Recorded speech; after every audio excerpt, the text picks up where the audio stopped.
Assalamualaikum.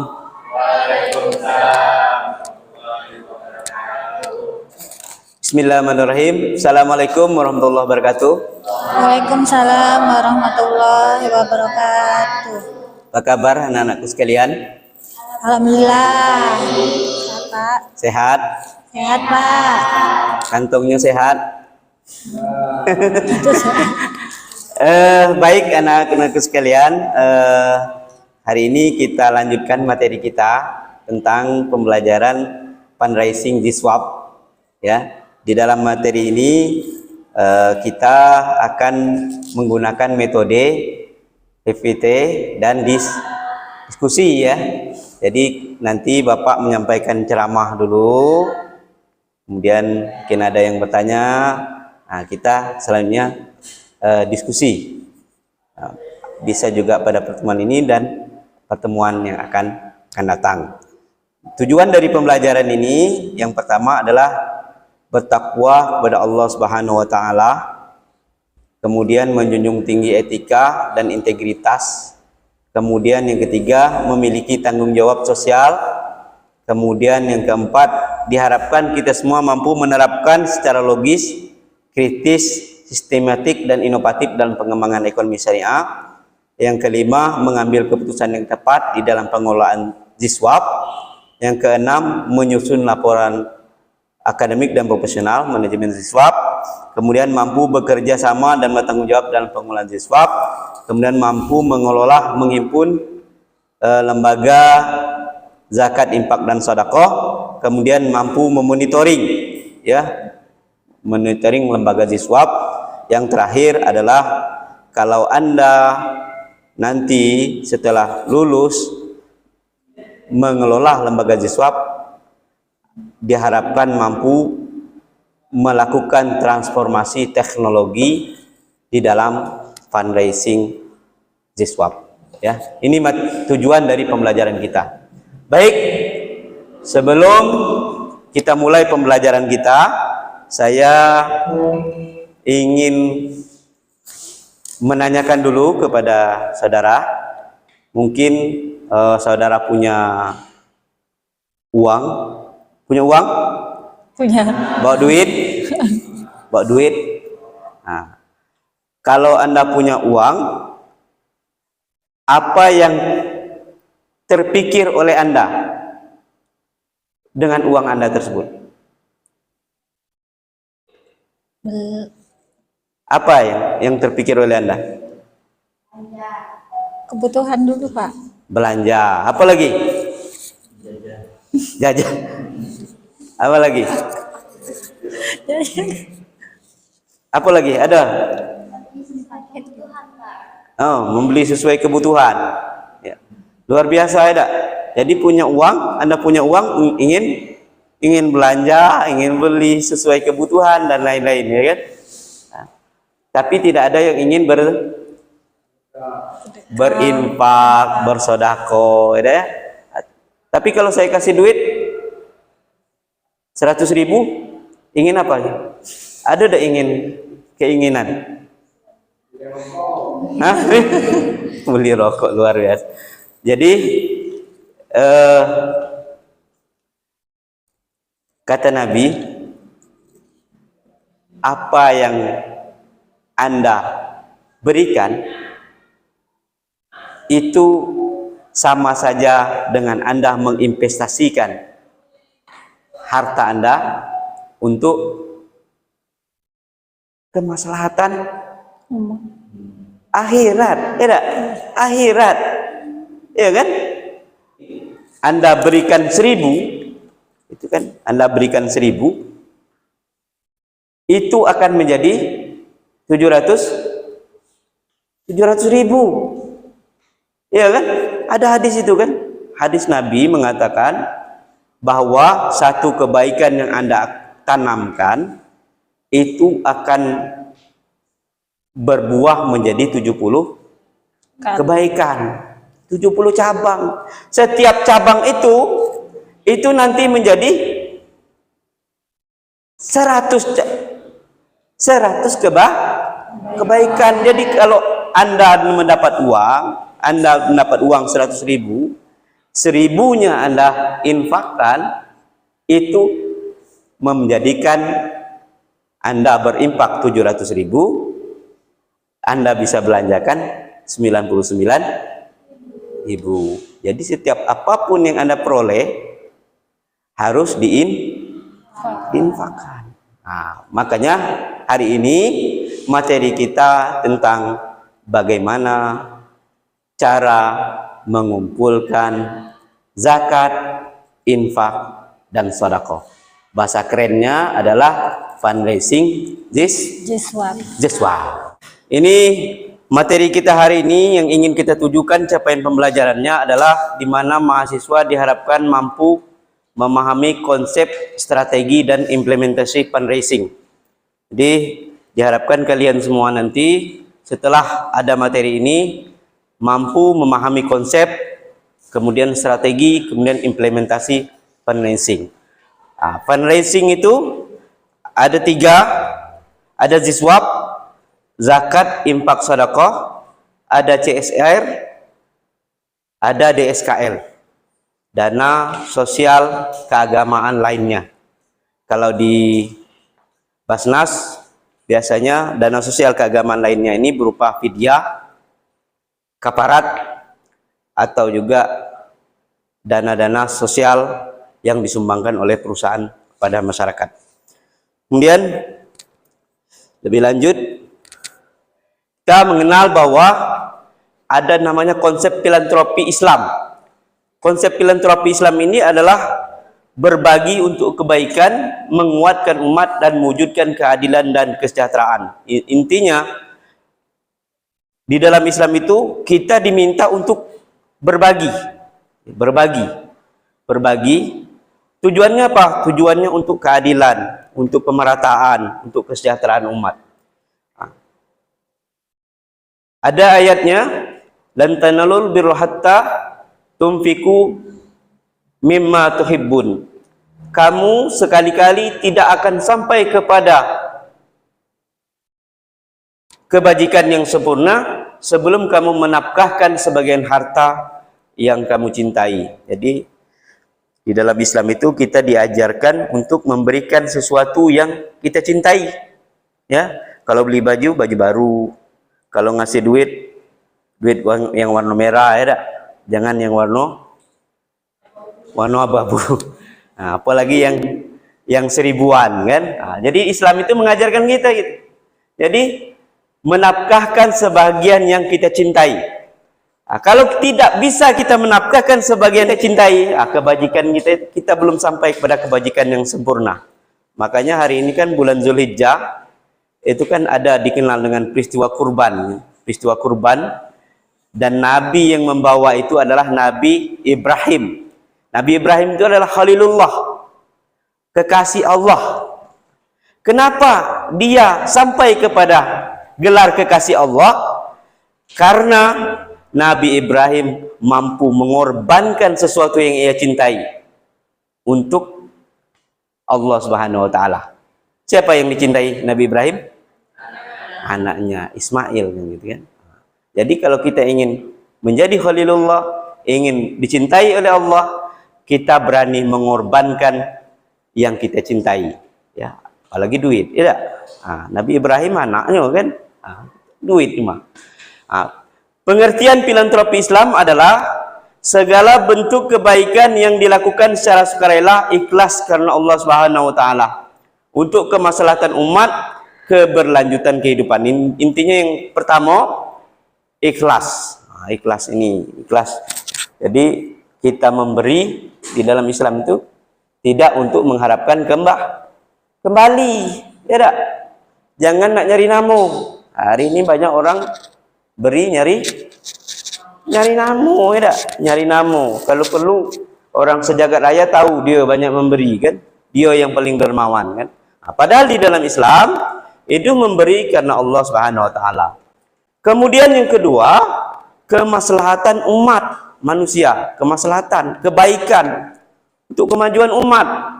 Memberi bukan untuk merusak, ya. Kita memberi tapi untuk orang main slot itu tidak Tidak boleh di dalam Islam. Kenapa? Karena untuk kemaslahatan umat. Kemudian yang ketiga, untuk keberlanjutan kehidupan, untuk eksistensi kehidupan gitu. Jadi Islam mengajarkan kita memberi itu untuk keberlanjutan hidup, untuk kelestarian gitu, ya. Memberi. Kita punya duit banyak nih, tapi kita memberi orang, pengusaha, dibuat untuk nebang hutan, sehingga terjadi banjir, banyak peristiwa bencana, itu tidak boleh. Ya, untuk keberlanjutan umat manusia. Ini ada 4 instrumen filantropi di dalam Islam ini. Ada zakat, ada infak, ada sedekah, ada wakaf. Ya, zakat Anda mungkin sudah tahu, ada zakat mal, ada zakat fitrah. Zakat fitrah kewajiban pribadi, zakat mal kewajiban terhadap harta yang kita miliki, ya. Jangan harta orang dizakati, tidak boleh, ya kan? Harta orang tidak boleh. Harta kita yang kita miliki, yang kita punyai, ya. Kemudian ada infak. Infak ini pengeluaran harta di jalan Allah di luar zakat. Ya, infak bentuknya duit. Ya, kalau bentuk duit namanya infak. Kemudian ada sedekah. Sedekah ini bisa bentuk barang, bisa bentuk duit, bisa bentuk senyuman. Pagi-pagi sedekah senyum, ya, sedekah senyum. Kemudian terakhir wakaf. Hari ini wakaf itu terbagi 2. Ada wakaf harta yang tidak habis-habis. Anda punya duit banyak, punya kebun luas, Anda wakafkan untuk kemaslahatan umat, boleh. Yang kedua ada wakaf tunai, wakaf pakai duit, ya. Saya punya duit 10 juta, ini saya wakafkan untuk panti asuhan, untuk santren, untuk masjid, boleh. Jadi wakaf hari ini terbagi 2, ada wakaf tunai dan ada wakaf harta, ya. Hartanya yang diwakafkan itu tidak boleh diambil lagi. Ya, kejadian hari ini banyak orang yang sudah wakaf tanah kuburan, begitu bapaknya mati diminta lagi. Ini bahaya itu. Itu tidak diperbolehkan di dalam Islam, ya. Ini kalau kita melihat, ini ada landasan Al-Qur'an dan hadis tentang zakat, infak, sedekah dan wakaf. Ya, ada zakat, ada dalil Qur'annya, wa aqimus shalah wa atuz zakah, dan dirikanlah salat, tunaikan zakat. Kemudian ada hadisnya juga nih. Hadis dari Bukhari Muslim tentang zakat. Kemudian ada infak. Infak juga ada dalil Qur'annya, ada hadisnya juga, ya. Kemudian sedekah, ada dalil Qur'annya, wa ta'awanu 'alal birri wat taqwa, dan tolong-menolonglah kamu di dalam mengerjakan takwa, ya. Wa ta'awanu 'alal birri wat taqwa wa la ta'awanu 'alal ismi wal udwan. Itu panjangnya, ini pendeknya kan. Kemudian ada hadisnya juga, senyummu di hadapan saudaramu adalah sedekah bagimu. Jadi apalagi sekelas, tidak harus rajin tersenyum, tidak. Jangan beringut-ingutan, tidak. Belajar sekelas beringut-ingutan, ya. Sedekah. Kemudian ada wakaf. Wakaf nih tadi, ya, lan tanalul tadi, surah Ali Imran ayat 92, ada hadisnya juga. Jadi secara syar'i filantropi Islam ini ada landasan Al-Qur'an dan hadisnya. Jadi Anda tidak perlu khawatir. Kemudian pengertian. Dari sisi pengertian kita lihat berbeda-beda ini. Kalau zakat itu adalah kewajiban harta yang dikeluarkan oleh seorang muslim yang telah memenuhi hisab dan hul. Jadi syarat zakat nih ada apa? Ada 2, ya. Ada nisab dan ada hul, ya. Jadi kalau tidak tercapai nisab dan tidak tercapai hul, itu belum keluar zakat, ya. Nisabnya kalau zakat penghasilan 95 gram emas, Kalau whole-nya 1 tahun, kalau Anda ada nyimpan barang emas, setelah 1 tahun sebanyak 85 gram wajib keluar nilainya 2,5%. Kalau ada yang bertanya, kalau saya nyimpan emas Jawa Pak, zakat tak? Itu emas-emas ya, nyimpan emas-emas tidak wajib berzakat. Yang dimaksud ini adalah emas berupa harta. Kemudian infak. Infak itu adalah harta yang dikeluarkan oleh seorang untuk kepentingan kemaslahatan. Ini infak. Infak itu tidak ada nisab dan whole. Anda boleh berinfak sebanyak-banyaknya. Ya, boleh berinfak sebanyak-banyaknya. Nah, kalau sahabat Nabi itu Utsman bin Affan itu pernah menginfakkan seluruh hartanya. Ya. Seluruh hartanya kepada umat muslim. Ya, tapi hartanya udah habis-habis sampai hari ini, ya, sampai hari ini. Nah, Nabi juga demikian. Kemudian kait dengan prinsip-prinsip ziswab, ini ada 1, 2, 3, 4, 5, 6, 7, 8, ya, 6. Ada 6 prinsip ziswab ya. Ada 6 prinsip ziswab. Yang pertama amanah tentunya. Amanah. Jadi orang yang menjalankan prinsip ziswab ini, yang mengelola ziswab, zakat, infak, sedekah, itu harus yang pertama amanah. Amanah ini apa namanya? Mengelola sesuatu itu sesuai dengan peruntukannya. Mengelola dan menyalurkan itu sesuai dengan peruntukannya. Kemudian yang kedua transparan. Transparan ini terbuka. Kemudian yang ketiga ada akuntabilitas, ada pertanggungjawaban. Makanya di dalam lembaga ziswab itu namanya ada audit akuntan publik. Kemudian ada laporan pertanggungjawaban. Ada laporan keuangan juga. Kemudian profesional. Profesional ini adalah kita melaksanakan sesuatu dengan tupoksinya. Jadi di dalam pengelola lembaga ziswab itu ada tupoksi pengumpulan, ada pendistribusian, kemudian ada pengadministrasian. Nah, profesional, seseorang yang mengumpulkan, melakukan pengumpulan, seseorang yang mendistribusikan, melakukan pendistribusian, dan seseorang yang melakukan pengadministrasian, melakukan administrasi dengan baik. Kemudian keadilan. Jadi di dalam ini, di dalam pengumpulan, di dalam pendistribusian harus prinsipnya keadilan. Jadi jangan sampai yang dapat zakat, infak, sedekah itu adalah famili kita, keluarga terdekat kita. Tapi keadilan, orang betul yang membutuhkan. Orang kalau memang duit itu duit zakat, maka yang harus mendapat itu adalah orang yang fakir dan miskin sesuai dengan 8 asnaf. Kemudian kepatuhan syariah. Ini yang terakhir. Ada prinsipnya 6 ya. Ada kepatuhan syariah. Makanya di dalam slogan Basnas itu aman syar'i, aman regulasi, dan aman NKRI. Kemudian tujuan ziswab, kita lihat tujuan ziswab adalah yang pertama mengurangi ketimpangan ekonomi. Jadi mengurangi ketimpangan ekonomi. Kenapa ekonomi ini timpang? Karena ada yang kaya, ada yang miskin, ya. Ada yang bisa makan sehari 3 kali, ada yang tidak bisa makan. Nah, ini timpang.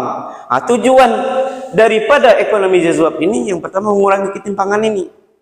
Nah, jangan yang kaya-kayanian, tidak. Jangan yang miskin-miskinian.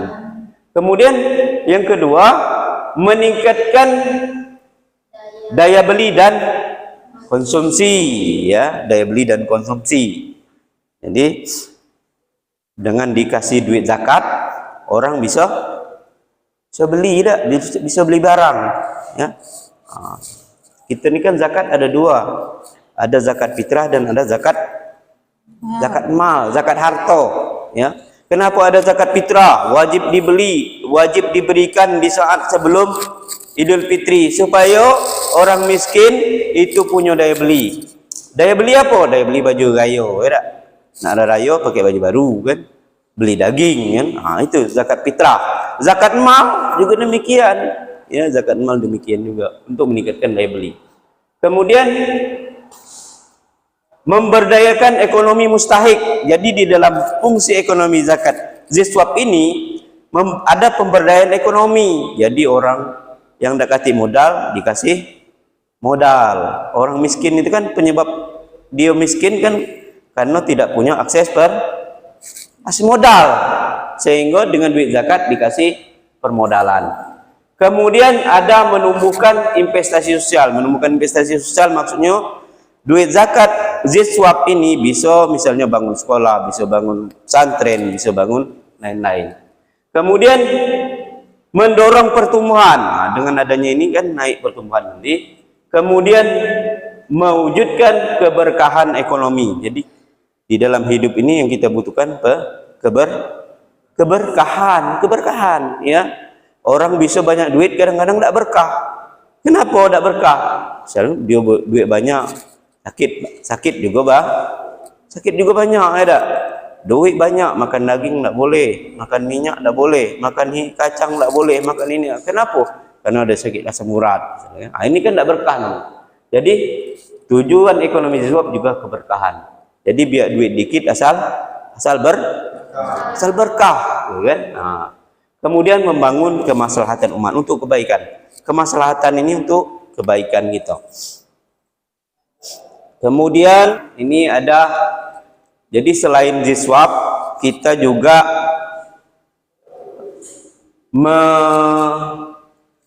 mengelola di dalam fundraising Islam ini, mengelola dana sosial keagamaan lainnya. Apa itu? Misalnya ada fidyah. Jadi Anda meninggalkan puasa wajib membayar fidyah. Jadi di dalam agama itu ada namanya ruksoh. Ada ruksoh itu apa ya?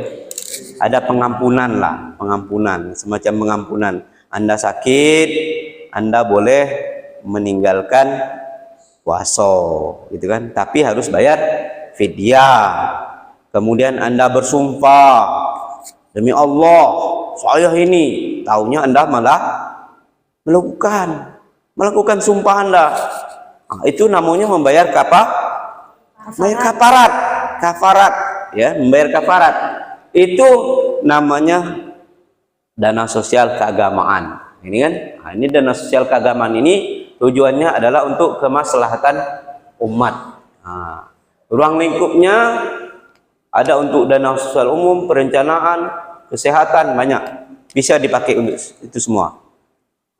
Intinya implementasinya nanti pasti untuk kepada kebaikan umat manusia, kebaikan kita, terutama umat Islam, ya. Kemudian CSR. Nah, jadi selain di SKL ada CSR. CSR ini adalah corporate responsibility. Jadi perusahaan dia yang punya apa?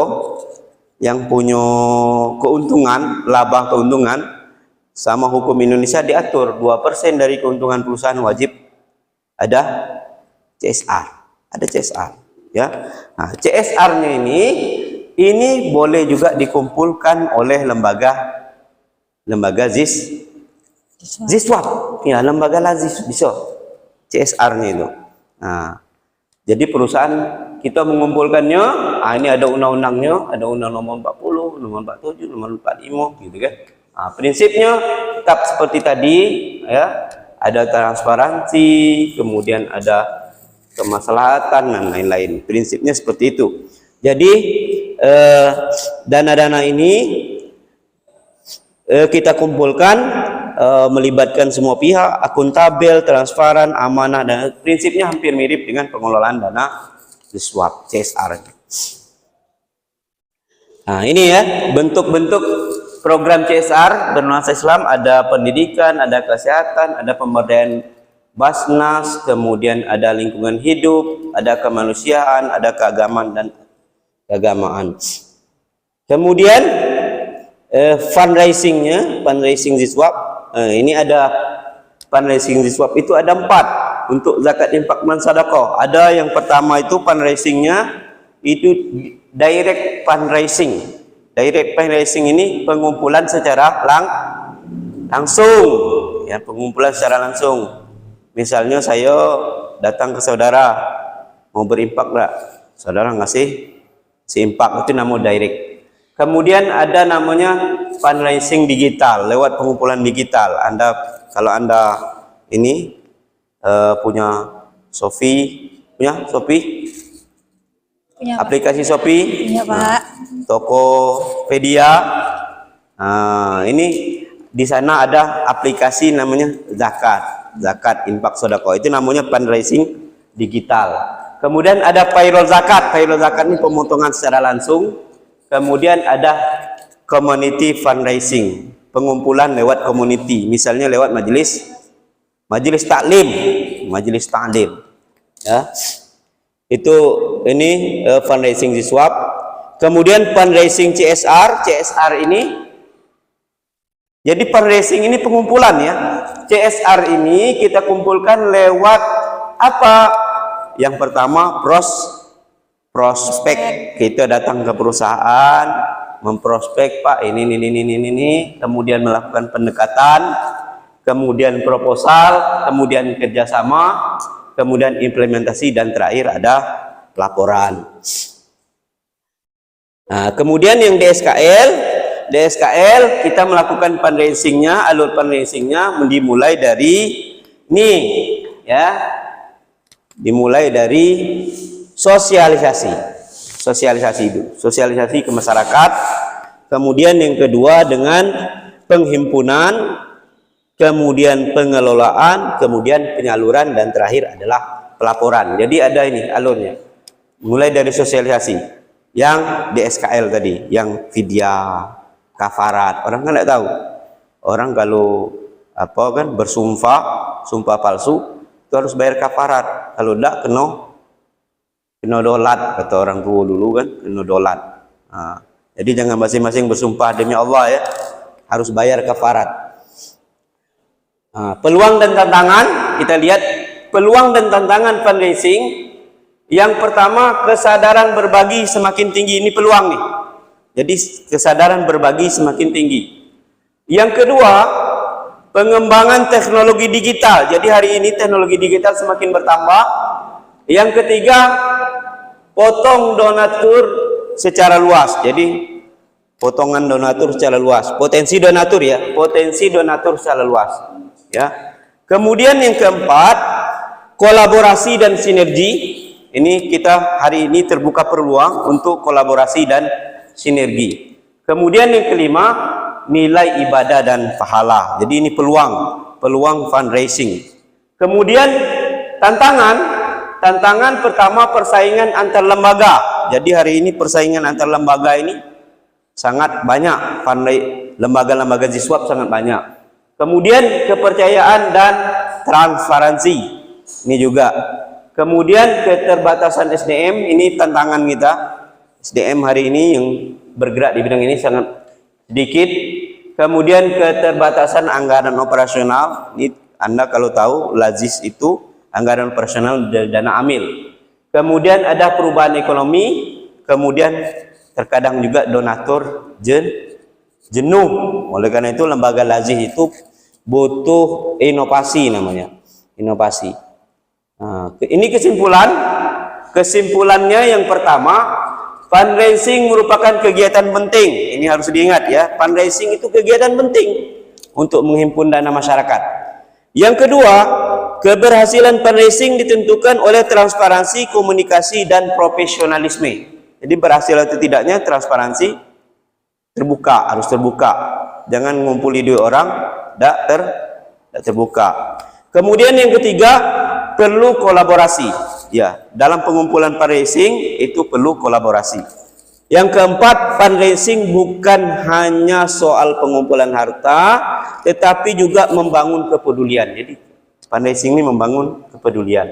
Nah, ini kesimpulannya. Dan ada saran juga ini dalam materi kita hari ini.